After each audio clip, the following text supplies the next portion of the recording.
함께 기도하겠습니다.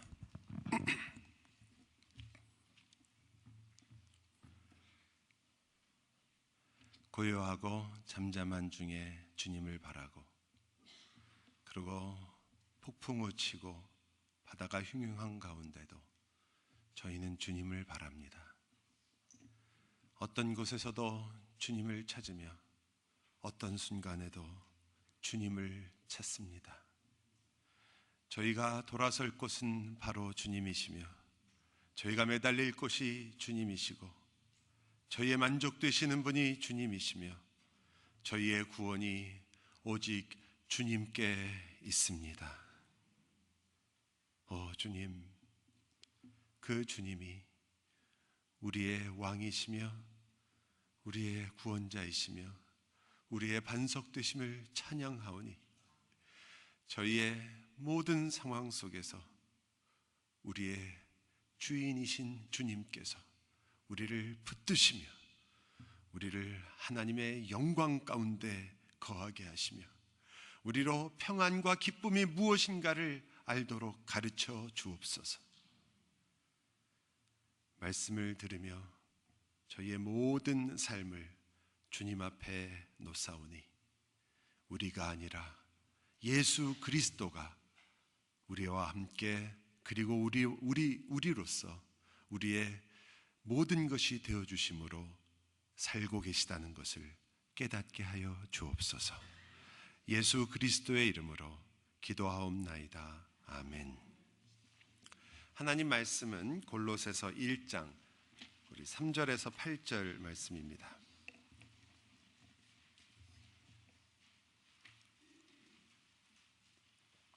하나님의 말씀을 귀 기울여 들으시기 바랍니다.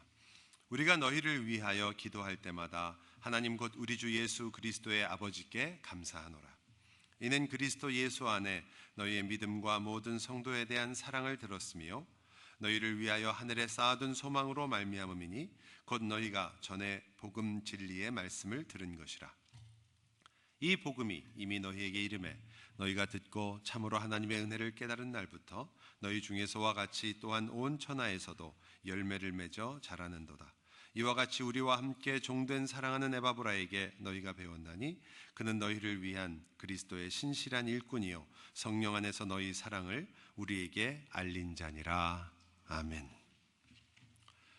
아주 좁디 좁은 감옥 안에서 바울은 골로새 교인들을 생각하면서 편지를 씁니다. 골로새 교인 중에 바울이 알고 있는 사람도 몇 있지만 그는 사실 골로새를 방문해 본 적이 없습니다. 그러므로 그는 그 교회를 생각하며 편지를 쓰고, 그리고 그 교회가 세워지는 과정 중에 바로 그에게 모든 소식을 알려주었던 에바브라의 수고가 얼마나 컸던지를 역시 이 편지에 적습니다.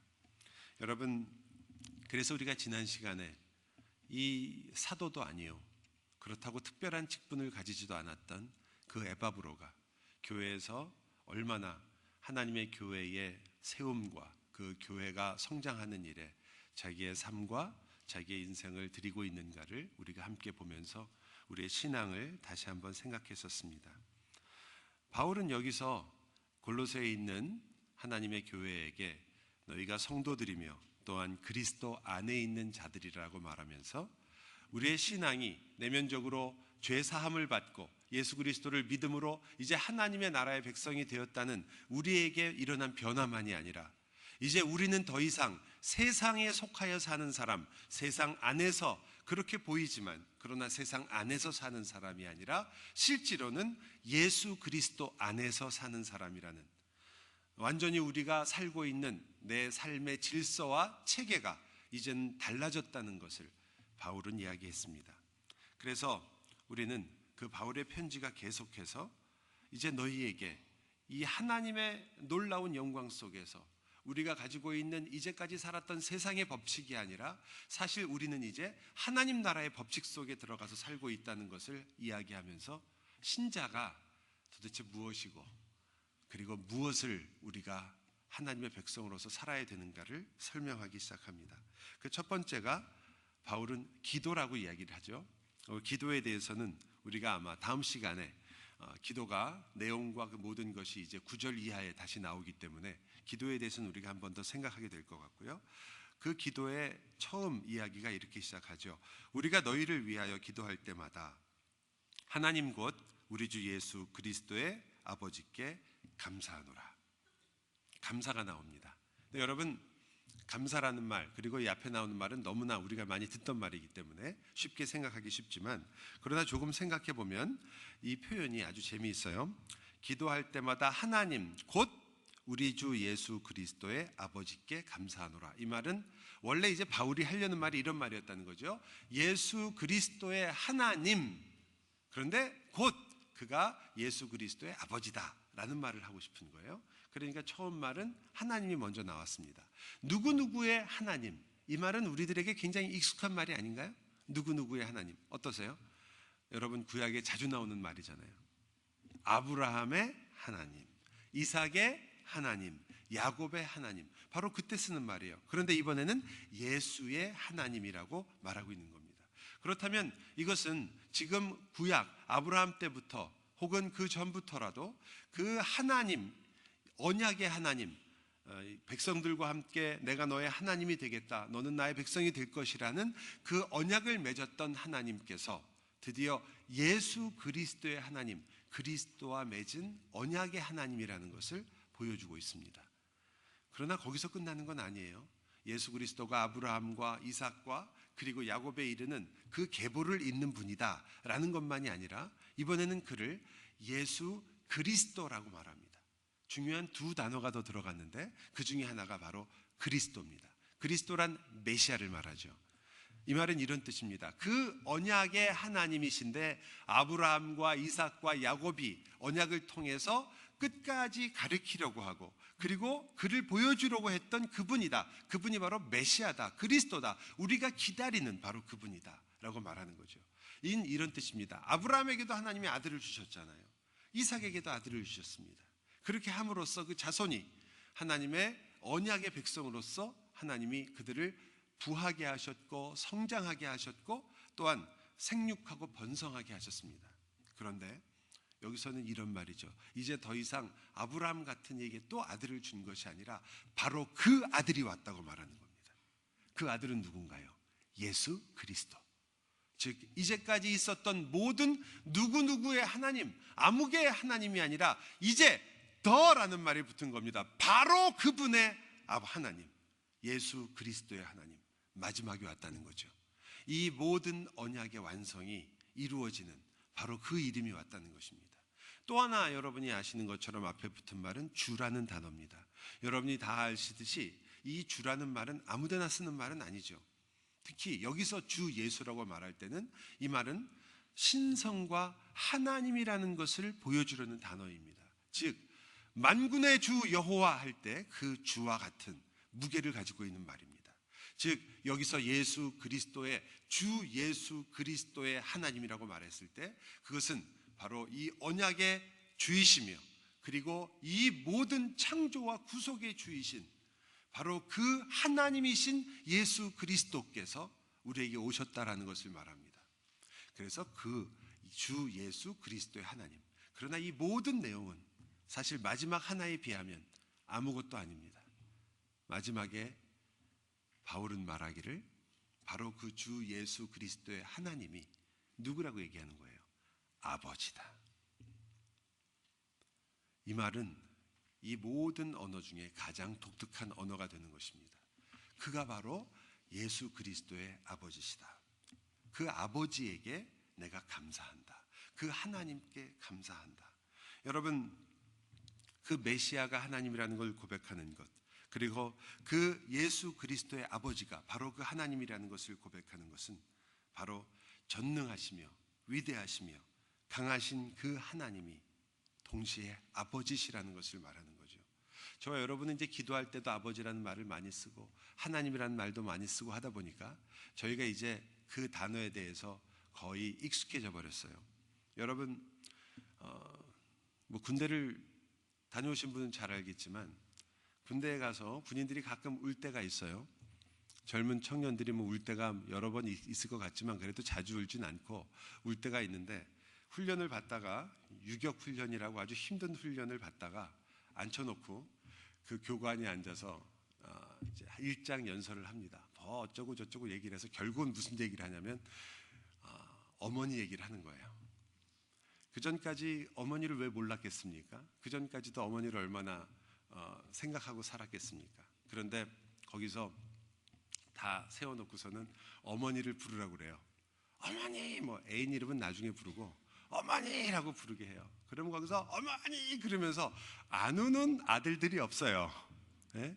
뭐 그렇게 서럽다고. 아니 거기 가서 좀 고생하고 그랬는데 그 어머니라는 말이 새삼스러웠던 거죠. 저는 여러분이 오늘 아버지, 하나님 이런 단어를 들을 때 좀 새삼스러웠으면 하는 거죠. 이것이 우리가 매일 말하던 그분이 아니라 지금 이렇게 말하면 여러분이 아버지라는 단어를 쓰는 것이 얼마나 대단한 것인가를 아실 거예요. 하나님께서 능력의 하나님 아니세요? 이스라엘 백성이 애굽에 들어갔을 때 애굽으로부터 불러냈죠. 바다를 가르시고 사막을 건너서 그 약속을 이루어서 가나안까지 데리고 가신 전능하신 하나님입니다. 그런데 그 전능하신 하나님을 지금 예수 그리스도께서 아버지라 부르는 거죠. 그 아버지란 어떤 단어입니까? 그것은 무엇으로도 끊을 수 없는 가장 친밀하며 그리고 무엇으로도 대신할 수 없는 바로 아들과 아버지의 관계를 설명하고 있는 단어입니다. 근데 그 단어가 왜 우리에게 우리의 가슴을 울려야 하나요? 예수 그리스도의 아버지가 바로 이렇기 때문입니다.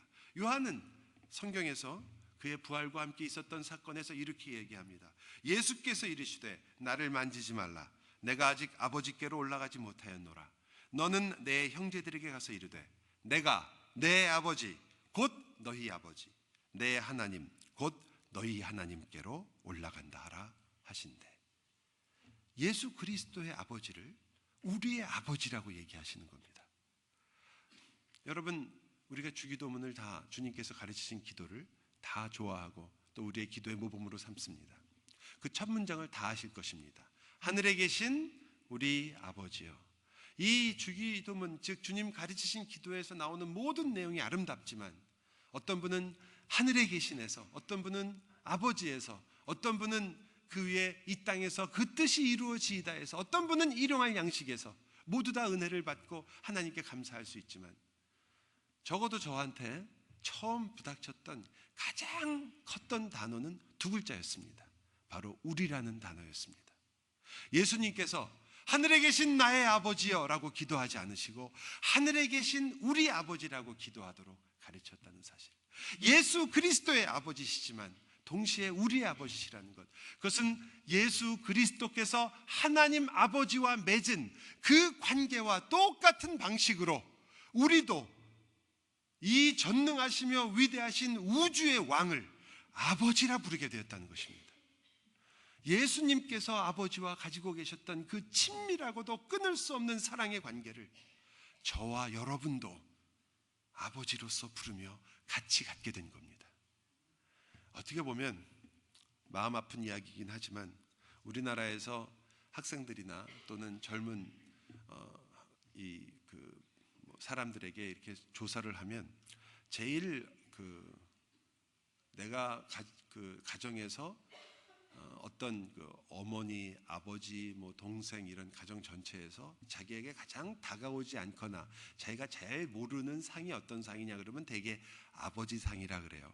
왜냐하면 한국은 아버님들이 집에서 이렇게 딱 저희 아버님만도 그러셨지만 말씀도 적으시고 뭐 이렇게 친밀하게 이렇게 놀아주지도 않고 일반적으로 이렇게 미국하고는 달라서 일단 무게를 잡고 이렇게 집에 계시고 집안의 무게 중심을 이렇게 하시던 분들 아니에요.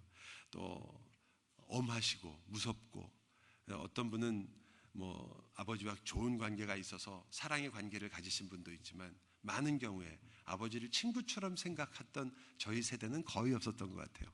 아버지는 아무래도 무서운 분이고 함부로 할 수 없는 분이고 그래서 모든 문제를 아버지보다는 어머니하고 의논을 하게 되는 그런 경우가 많이 있었죠.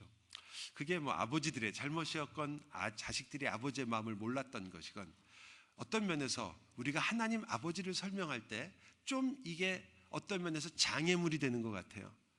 하나님의 아버지라고 얘기하실 때 그 아버지는 우리가 한국에서 조선시대부터 내려왔던 집안에서 애헴하면서 그냥 무게를 중심을 잡던 그런 아버지가 아니라 여러분을 마치 성경의 표현대로 하냐면 독수리가 그 새끼를 그 날개 위에 얹고 하늘을 올라가는 것처럼 그 사랑하는 그 새끼를 어떻게 하든 살리려고 하는 그 아버지의 모습, 그를 어떻게 하든지 날게 하려는 그 아버지의 모습, 또 암탉이 새끼를 품듯이 모든 것으로부터 보호해서 그를 그렇게 아끼고 사랑하는 모습으로 설명합니다.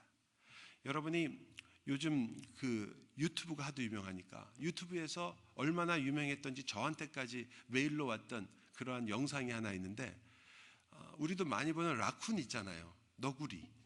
너구리가 자기 새끼한테 나무에 올라가는 법을 가리키는 그 동영상을 올렸었어요. 보고 저는 너무 깜짝 놀랐어요. 저는 너구리는 태어나면 나무에 잘 올라가는 줄 알았어요. 근데 새끼는 전혀 못 올라가는 거예요. 전혀. 그거를 어떻게 하냐면 그 어미가 가슴에다 안고 위에다 얹혀놓고 올라가게 밑에서 밀어요.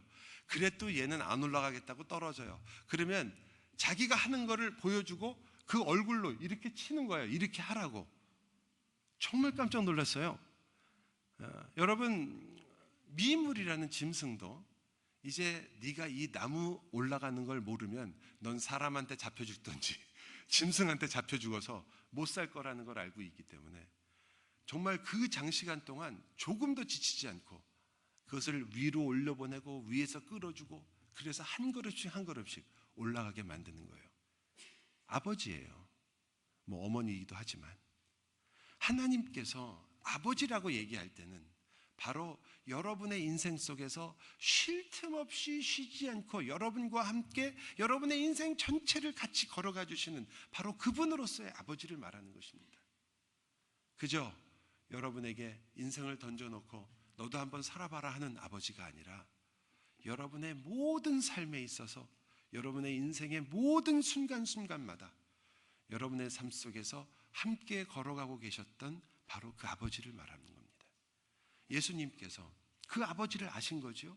그는 단 한순간도 아버지 없이는 살 수 없었으며 그 아버지께 모든 것을 의뢰했으며 그 아버지의 모든 말씀에 따라 사셨습니다. 바로 그 아버지, 그 예수 그리스도가 아신 그 아버지가 우리의 아버지와 같다, 이렇게 말하는 겁니다. 우리도 같은 방식으로 예수님이 아버지와 나누었던 그 사랑처럼 너희에게도 내 아버지만이 아니라 너희에게도 바로 그 아버지시다.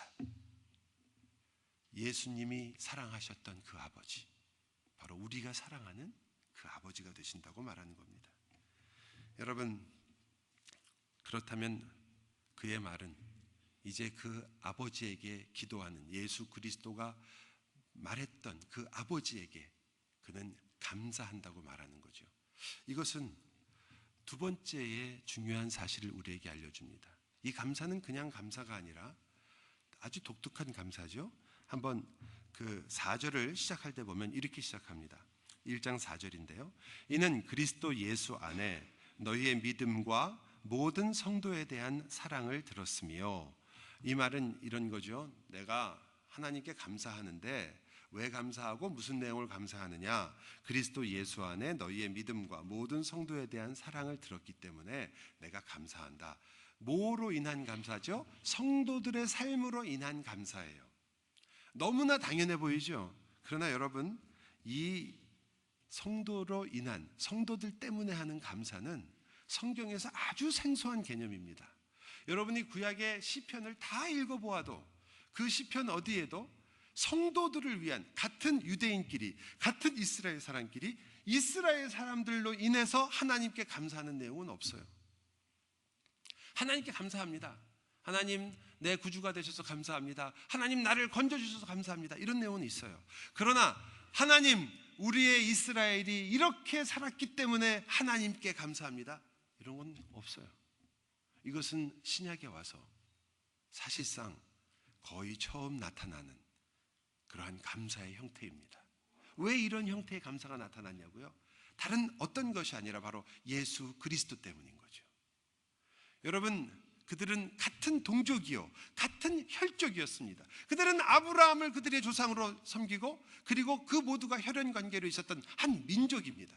그러나 그들도 누리지 못했던 진정한 사랑의 공동체로서의 모습을 신약에 와서 이방인들에게 바울이 말하고 있는 겁니다. 나는 저 성도들로 인하여 하나님께 감사한다. 여러분, 예수 그리스도의 십자가 사건은 그저 저 공중에서 벌어졌던 2000년 전에 일었던 그 사건으로 끝나는 것이 아니라 사실은 저와 여러분의 오늘의 삶 속에서 분명히 역사하고 있으며, 그리고 우리의 삶을 정말로 바꾸어주고 우리가 생각하는 사고의 방식부터 시작해서 우리가 사는 삶의 가치관까지 모든 것을 다시 생각하게 만드는 십자가 사건이라는 것은 바로 그러한 사건입니다. 여러분, 바울이 이 골로새 사람들을 보지 못했습니다.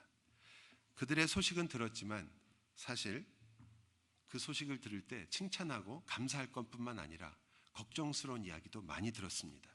왜냐하면 골로새서의 내용이 그들이 가지고 있는 문제들에 대해서 이야기하는 것이기 때문입니다. 그래서 편지를 쓰는 거고요. 분명히 우리가 골로새서를 보면서 알 수 있지만 수많은 경고와 도전이 있습니다. 바로잡는 일이 있습니다. 이건 정말 교회에 필요한 일입니다. 여러분, 가끔 우리가 까칠해 보인다는 말을 듣기는 하지만, 그러나 그 말을 좀 듣더라도 우리는 고쳐야 할 것들, 주의해야 할 것들, 조심해야 할 것들, 이런 것들을 분명히 이야기해야 되고 바꿔야 합니다. 우리가 잘못하면 바리새인들처럼 박하와 회향과 근처의 11조만 보다가 더 중요한 하나님의 의와 사랑을 저버릴 수 있습니다. 말 한마디 고치겠다고 진정한 사랑을 깨트릴 수도 있습니다. 사랑을 이루겠다고 그 사람을 미워할 수 있습니다. 아주 간단하거든요. 예를 들어서 2018년에 우리 교회의 표현은 서로 사랑하자입니다. 그것은 우리가 핏대를 올릴 때가 얼마나 많아요. 나는 하고 있는데 왜 당신은 사랑을 안 하냐? 사랑하자고 해놓고 왜 당신은 안 하냐? 이렇게 되기 쉬운 거거든요. 결국 사랑하자고 하고 서로 미워할 수 있는 게 바로 우리들입니다. 이거야말로 근체 회향의 11조는 내면서 사실은 하나님의 의와 사랑을 저버리는 모습이 아니고 뭡니까? 그렇게 할 수 있습니다. 그래서 우리는 조심해야 되죠. 그러나 동시에 우리는 비록 우리가 하는 농담일지라도, 우리의 생각 없는 말일지라도 분명 하나님의 은혜와 사랑과 하나님의 말씀을 통해서 우리의 혀를 제어하고 다스려야 되는 것이 하나님의 뜻이 것도 사실입니다. 그럼 우리는 그것을 소홀히 할 수는 없습니다. 하지만 그것과 똑같이 우리가 잘못된 것을 바로잡고, 그리고 우리가 그 교회에 우리가 볼 수 있는 잘못된 것뿐만 아니라 혹은 조금 옆으로 혹은 도전받아야 될 것들, 경고해야 될 것들을 경고하는 것만큼이나 우리가 더 열심히 해야 될 일이 있습니다. 그것은 바로 오늘 바울이 했던 것처럼 그들을 위한 감사입니다. 제가 왜 더 열심히 하라고 하냐면, 그것은 여러분, 우리가 남의 잘못이나 실수는 더 쉽게 보고 더 잘 드러나기 때문에 말하기가 좋거든요. 그러나 다른 사람의 감사할 조건을 찾는 일에는 우리는 굉장히 인색합니다. 그래서 어쩌면 더 열심히 해야 된다, 이런 말씀을 드리는 겁니다. 우리가 만일 한쪽으로만 치우치면 우리는 하나님의 공의와 하나님의 사랑을 잃은 자처럼 살 수밖에 없습니다. 성도를 위해 감사한다는 게 무슨 뜻인가? 여러분, 오늘 바울이 한 것처럼 그 성도의 삶 속에 분명히 빈약하고 연약한 면이 있었습니다. 아니, 지금 교회를 몇 년이나 다녔는데 이것밖에 하지 못하느냐가 분명히 있었습니다. 아니, 복음을 알았다면서 어떻게 이렇게밖에 못 사냐가 분명히 있었습니다. 꾸짖을 것들이 있었고 경고해야 될 것이 있었습니다. 그런데 바울은 말하기를 그리스도 안에 있는 믿음과 그리스도 안에 있는 너희의 사랑을 내가 들었다라고 이렇게 표현하고 그것으로 인하여 감사한다고 얘기합니다. 그것은 그가 몰라서가 아니라 바로 우리가 성도를 보는 데 있어서 무엇이 우리의 마음과 우리가 어떤 것에 똑같은 무게를 두어야 되는가를 보여주는 거죠. 여러분, 너무나 한쪽으로 치우치기 쉬운데 그건 저도 예외가 아니었다고 생각합니다. 왜냐하면 목사로서 많은 경우에 교인들이 무엇이 부족한가, 왜 이것밖에 하지 못하나, 이런 것들을 어떻게 더 잘할 수 있을까라는 것들을 주로 생각하기 때문인지, 아무래도 여러분에게 여러분을 생각하며 바울이 지금 한 것처럼, 골로새 교회 한 것처럼 제가 여러분을 위해서 저 성도들이 이렇게 하나님 안에서 사는 것으로 정말 하나님 감사합니다라는 기도를 그렇게 많이 못한 것 같습니다. 주로 하는 기도는 주님, 저 사람들 좀 정신 좀 차리게 해주십시오. 어떻게 하면 조금 더 이렇게 좀 달라질 수 있겠습니까? 제가 외친 설교만 몇 번인지 제가 세보고 싶습니다. 어떻게 저렇게 안 변할 수가 있습니까? 변하게 해주십시오. 이런 기도는 한 것 같은데, 그러나 여러분이 저들이 그리스도 안에서 믿음과 사랑이 있습니다, 하나님께 감사합니다 라는 부분은 정말 인색하거나 혹은 잘 몰랐던 것 같습니다. 여러분, 바울이 골로새 교인들 기분 좋게 하려고 그렇게 썼을까요? 처음에 이제 앞으로 내가 너희들한테 좀 싫은 소리 할 거니까 앞에는 이렇게 기분 좋게, 우리가 말하는 것처럼 심리적으로 좀 기분 좋게 하려고 너희들은 이런 거 잘하고 있구나 라고 그렇게 얘기했을까요? 아니면 그냥 하는 말로, 인사말로 그렇게 얘기한 걸까요? 아닙니다. 바울은 지금 굉장히 중요한 신앙적 결단을 하고 있는 겁니다. 어떤 것이냐? 바울이 그들의 선함과 그들의 믿음과 그들의 사랑을 볼 수 있었던 이유는 그들이 잘하고 있는 것만을 본 것이 아니라 그들 가운데 역사하고 있는 하나님의 손길을 믿었기 때문입니다. 하나님께서 그들의 인생 속에서 지금도 꾸준하게 하나님의 사랑과 은혜로 함께 하신다는 것을 믿고 있었기 때문에, 그리고 그것이 지금 역사하고 있다는 것을 알았기 때문에 그는 하나님의 손길을 가지고 그 안에 일어나고 있는 이 놀라운 기적을 읽었던 것입니다. 여러분, 여러분의 남편, 여러분의 아내, 여러분 곁에 있는 사람들 마음에 안 드실 때 많죠. 저도 그렇습니다. 여러분, 그 사람들의 약점이 너무나 눈에 보이시죠? 저도 그렇습니다. 그들이 가지고 있는, 잘못하고 있는 길들, 어떻게 꼭 저렇게 살아야 되나라는 것들이 우리에게 너무나 쉽게 느껴지죠. 네, 저도 그렇습니다. 그러나 여러분이 혹 그러한 것들이 눈에 보이신다면 다시 한번 물어보십시오. 그가 하나님의 자녀라면 하나님의 손길은 어디에 있는가? 나는 그 하나님의 손길로 인하여 무엇을 감사할 수 있는가? 그가 나의 마음을 상하게 하며 나를 지치게 하며 나를 피곤하게 하며 내가 살아가는 동안에 기쁨과 즐거움을 빼앗아가는 그 일 가운데서 한번 물어보십시오. 하나님, 하나님의 손길은 무엇입니까? 그가 하나님의 손 안에 있으며 하나님이 그를 붙잡고 계시며 하나님이 그의 아버지가 되시다는 것을 우리가 알고 있다면 우리는 무엇으로 인하여 감사해야 되겠습니까? 여러분은 그 감사의 제목들이 있습니까? 여러분은 그 감사를 하고 있습니까? 4절에서 아까 읽었던 것처럼 바울은 분명히 감사하고 있습니다. 그리스도 예수 안에 너희의 믿음과 모든 성도에 대한 사랑을 내가 들었고 그것으로 감사한다. 여러분, 그리스도 안에 있다는 말, 그리스도 안에서 살고 있다는 말은 여러분이 그냥 구원받았고 이제 똑같이 남들처럼 그냥 그렇게 산다는 그런 뜻이 아니라는 것을 아실 겁니다. 이제 그리스도 안에 있게 되면 그들은 그리스도의 영향력 안에 있는 것이요, 그리스도가 왕이 되어가는 것이요, 그리스도의 놀라운 거룩과 그리스도의 지혜와 그리스도의 사랑이 그들의 앞과 뒤와 그들의 옆과 그들의 온 삶 속에 가득 차서 마치 공기처럼 그들을 둘러싸고 있으며 그들과 함께하고 있다는 것을 말하는 것입니다. 그리스도 안에 있기 때문에. 그래서 그리스도 안에 있는 믿음이라고 표현합니다. 여러분은 그리스도로 둘러싸여 있고 그리스도로 숨쉬며 어디에도 나의 삶이 아니라 그리스도의 삶이 보이는 사람입니다. 여러분은 그리스도로 살고 있으며 그리스도로 호흡하고 있습니다. 여러분의 믿음과 사랑은 아무리 보잘것없어도 그 안에서 발견됩니다. 여러분이 어마어마한 믿음을 갖고 있다면 그 믿음도 그리스도 안에 있는 것입니다.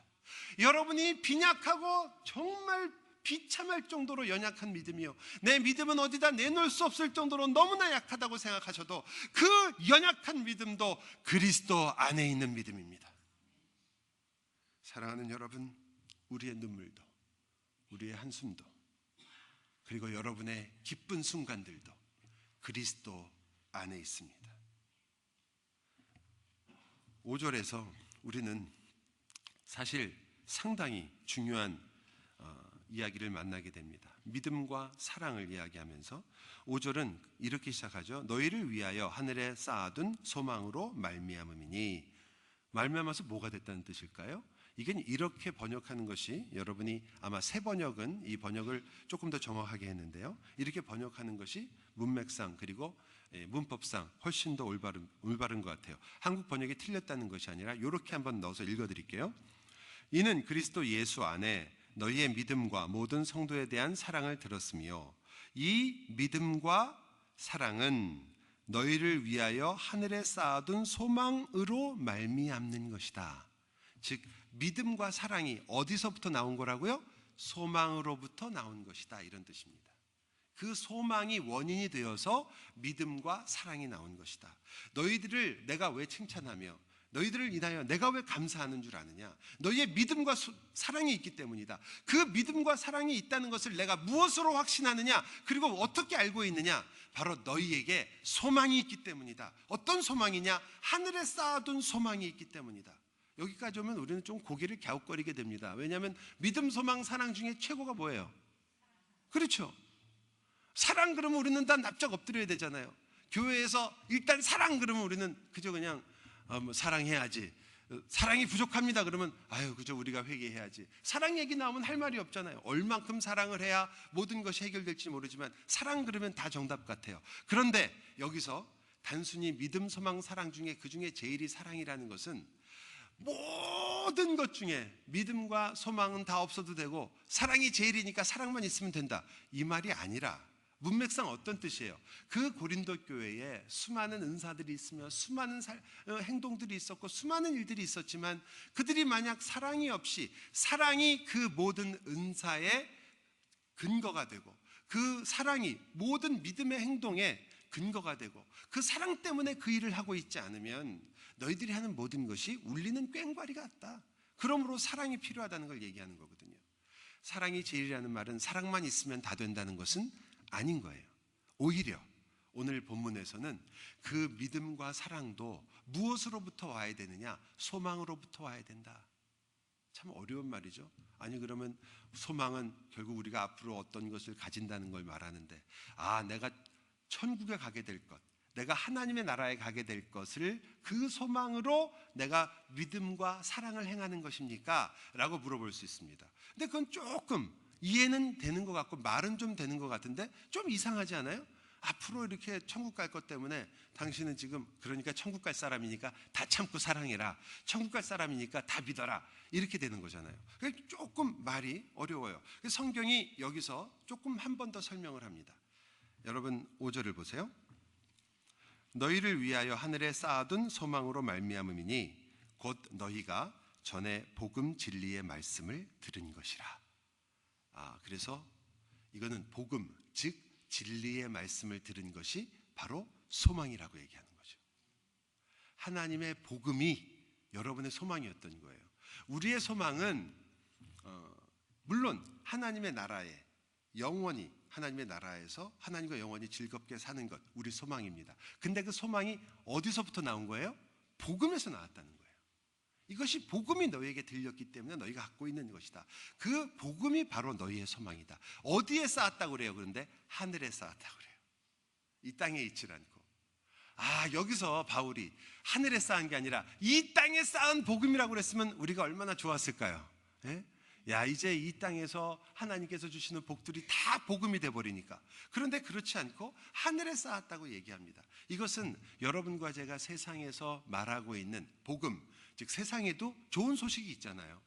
여러분 자녀가 여러분이 원하는 학교에서 연락이 와서 그 학교를 가게 됐다. 기쁜 소식, 좋은 소식 맞죠? 우리가 복음이라고 말은 안 하지만 기쁜 소식, 좋은 소식은 맞잖아요. 다 포기들 하셨군요. 여러분 회사에서 그렇게 어렵던 문제가 풀려가지고 회사가 다시 잘 되게 됐을 때 좋은 소식이죠. 여러분의 병이 정말 무서운 병인 줄 알고 걱정했었는데 알고 봤더니 별것이 아니다라는 걸 알았을 때 기쁜 소식이죠. 기쁜 소식, 좋은 소식은 분명 사람에게 기쁨과 감정의 변화를 일으키는 소식들입니다. 근데 우리가 그 세상의 기쁜 소식들은 항상 이렇잖아요. 좋은 소식이 있으면 나쁜 소식이 있고 나쁜 소식이 있으면 좋은 소식이 있고, 이런 것들이 계속 반복되잖아요. 여러분이 아시는 전화위복이라는 말도 사실은 사기에 나오는, 여러분이 관포지교에 나오는 그 관중이 있잖아요. 관중이란 사람을 표현할 때 나왔던 말이 바로 전화위복이랍니다. 번번이 화를 전환해서 복이 되게 하는 사람, 실패를 전환해서 성공으로 이끄는 사람이 관중이란 사람이다. 그래서 전화위복, 인패위공이다, 이렇게 얘기했습니다. 그런데 그렇게 화를 바꾸어서 복으로 만드는 것도 사실이지만, 여러분 그것과 똑같이 반대말처럼 우리가 알고 있는 말이 또 있잖아요. 호사다마. 좋은 일이 있으면 꼭 뭐 안 좋은 게 낀다. 또 혹은 우리가 알고 있는 말 중에 단순히 호사다마는 많이 쓰이는 말이지만 흥진비례라는 말도 있습니다. 그것은 흥한 일이 다하면, 즐거운 일이, 흥나는 일이 다하면 어떤 것이 온다고요? 슬픈 비, 슬플 비자, 올레자, 슬픔이 오게 된다. 그게 세상사입니다. 그래서 여러분이 잘 아는 것처럼 인생만사, 세상만사 뭐라고 그래요? 세옹지마라고 그러죠. 세옹지마는 변방에 있는 말이다, 변방의 사람의 말이다, 변방 할아버지의 말이다, 이런 뜻이에요. 어떤 노인의. 여러분이 잘 아시는 스토리니까 뭐 더 설명드릴 필요가 없죠. 이게 좋은 것 같지만 좋은 게 나쁜 거고, 나쁜 것 같지만 그게 또 좋은 거다. 그게 인생은 세옹지마다라는 그런 말입니다. 이 세상은, 세상 만사는 세옹지마일 수밖에 없습니다. 그저 그렇게 운명처럼 좋은 일과 나쁜 일이 번갈아 되다가 그 인생이 끝나는 것이 당연한 것입니다. 성경은 뭐라고 말할까요? 신자도 세옹지마인가?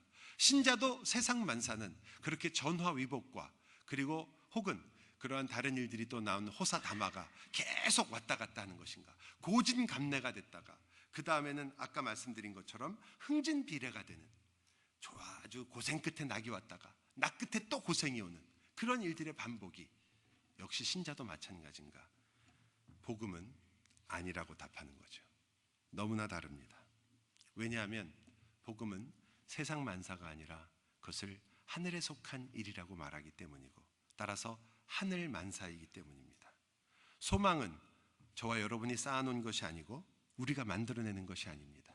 여러분과 여러분의 인생 속에서 여러분이 겪는 모든 일들은 우리가 평가합니다.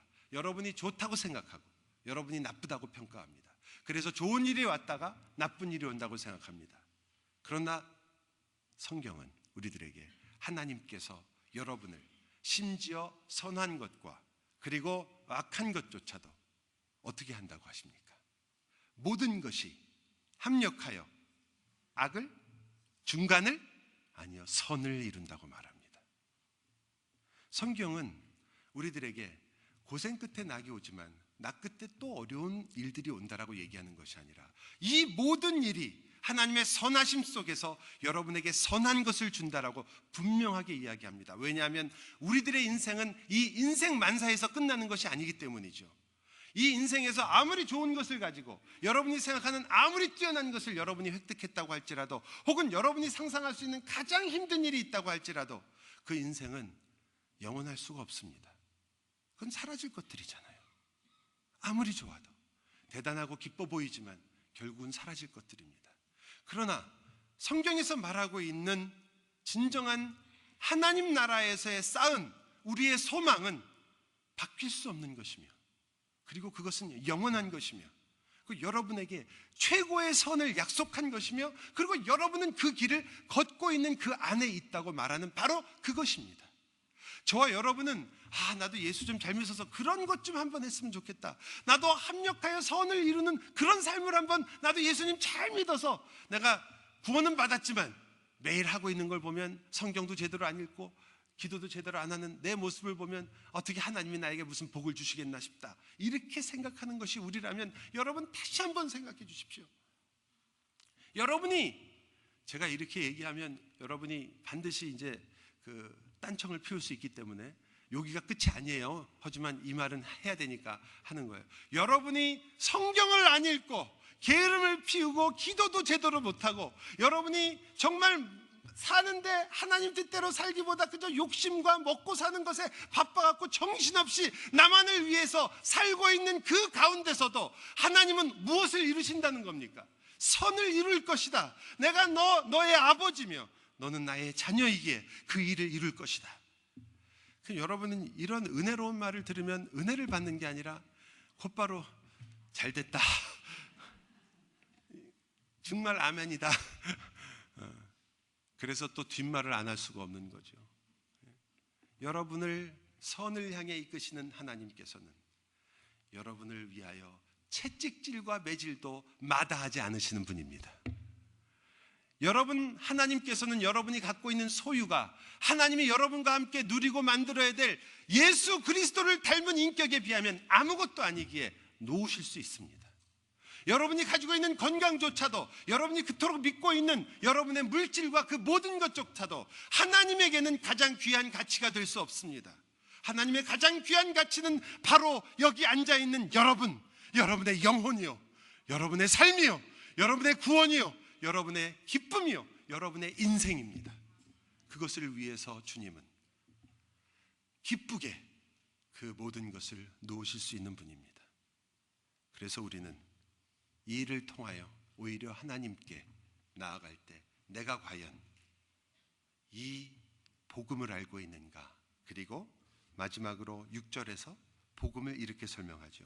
이 복음이 이미 너희에게 이르매 너희가 듣고 참으로 하나님의 은혜를 깨달은 날부터.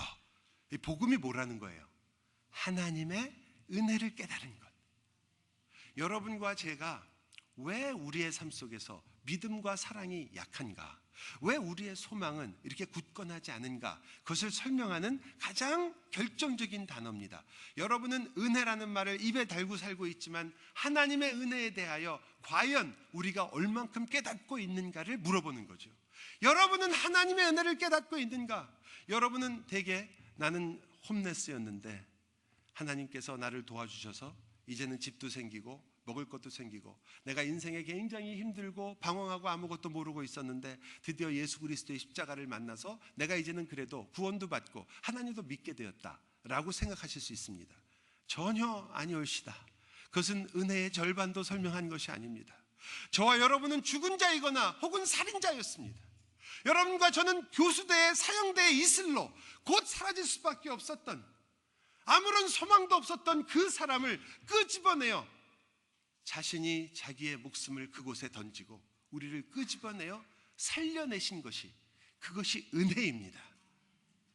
여러분과 제가 이해하지 못하는, 그리고 아직도 여전히 배워야 하는 것이 바로 그 은혜입니다. 예수를 믿는 일, 쉽게 말하면 이 하나님의 은혜를 얼만큼 깊이 아느냐의 문제입니다. 내가 하나님 앞에서 어떤 존재인가를 아는 것, 그것이 하나님을 아는 것입니다. 그래서 나를 아는 것이 하나님을 아는 것이 되는 것입니다. 하나님을 아는 것이 또한 나를 알게 됩니다. 어떻게 하나님이 자기 자신을 죽여서 자기 자신이 십자가에 달려 그 아들의 생명을 포기하고 그 모든 저주를 받아야 내가 살 수 있는가? 도대체 내가 어떠한 존재이길래 그러한 값어치가 필요한가? 그것이 성경이 여러분에게 말하고 싶은 은혜입니다. 여러분과 제가 받은 은혜가 무엇인지를 알게 되면 우리는 은혜가 도움이, 혹은 은혜가 우리를 조금 부족한 것을 채워준 일이 아니라는 것을 압니다. 여러분이 그저 정신적으로 방황할 때 치료해 준 것이 아닙니다. 여러분이 힘들고 어려울 때 여러분의 어려움을 넘어가게 해준 것이 아닙니다.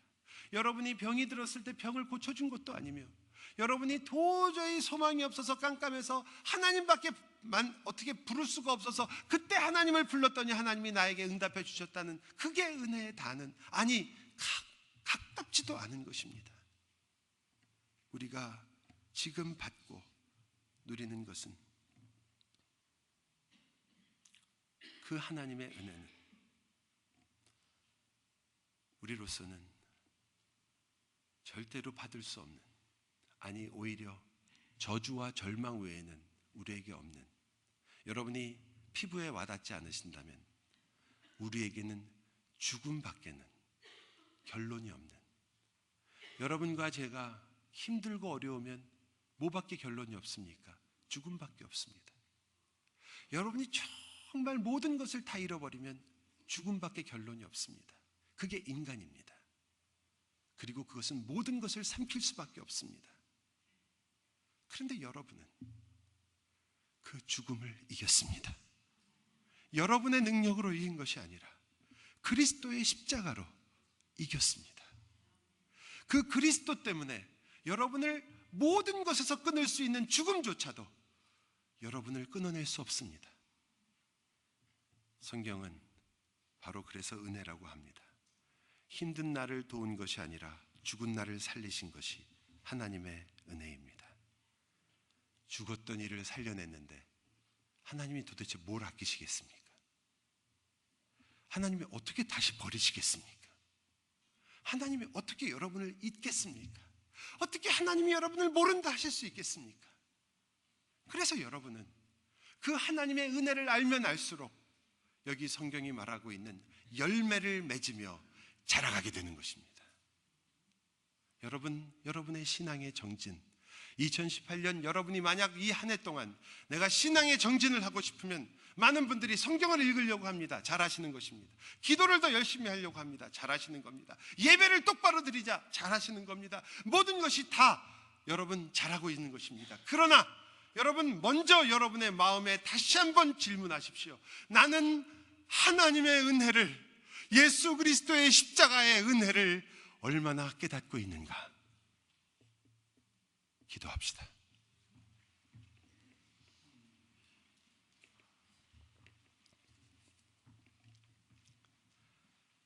하나님의 은혜, 우리를 살리신, 우리를 죽음에서 구하신 하나님의 은혜. 주님, 저희가 그 깊이, 그 넓이를 정말 여전히 다 알 수가 없습니다. 우리가 죽음 가운데 처했다는 것도 우리는 관에 눕기 전까지는 알지를 못합니다. 우리의 인생이 얼마나 가벼운가도 우리는 다 알지를 못합니다. 주님이 없으면 우리에게 아무 의미가 없다는 것을 저희는 너무나 쉽게 잃어버립니다. 하나님의 은혜가 얼마나 깊은 것인지, 내가 방황하며 하나님을 모르는 척하며 나는 이렇게 저렇게 해도 믿어지지 않는다고, 이렇게 저렇게 해도 나에겐 믿음이 없는 것 같다고 그렇게 방황하는 그 순간에도 부르시며 내 자식 삼기를 그렇게 안타까워하신 하나님이, 그 원수를 자신의 자녀로 삼으시는 그 하나님이 우리의 아버지이심을 감사합니다. 주님, 저희의 심령 가운데 바로 그 하나님, 그 은혜를 더 깊이 깨닫는 이 한 해가 되게 하여 주옵소서. 예수 그리스도의 이름으로 기도하옵나이다. 아멘. 우리 다 함께 일어나셔서 찬송가 404장, 새 찬송가 304장